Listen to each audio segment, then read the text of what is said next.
Welcome to our channel. Today we how to log into Sanity for building no-code app CMS easy tutorial step by step clearly. To begin, open your web browser. In the address bar, type in sanity.io and press enter. Once the page loads, look for the login button at the top right corner. Click on the login button to proceed. You will be directed to the login screen. Here, you can log in using your email and password. If you don't have an account yet, click on the sign up link below the login fields. Follow the prompts to create your new account. After filling out the required information, confirm your email address if prompted. Once your account is set up, return to the login screen. Enter your email and password in the respective fields. After inputting your credentials, click on the login button.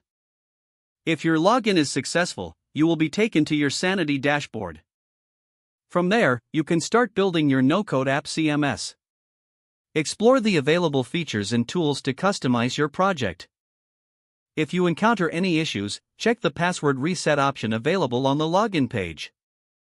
Now, you're ready to manage your contents seamlessly with Sanity.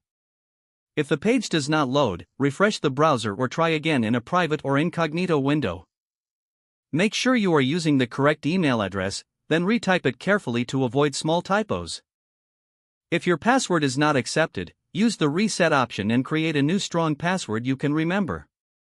Check your spam folder for verification or security emails, then complete any requested confirmation steps. Enable two-factor authentication if available to improve account security and reduce unauthorized access risk. After signing in, review your profile details so your contact information and settings are accurate and current. If you see an error message, note it down and try again after restarting your device and internet connection. Log out when you finish, especially on shared devices, to keep your account and payment information secure. If the page does not load, refresh the browser or try again in a private or incognito window. Make sure you are using the correct email address, then retype it carefully to avoid small typos. If your password is not accepted, use the reset option and create a new strong password you can remember.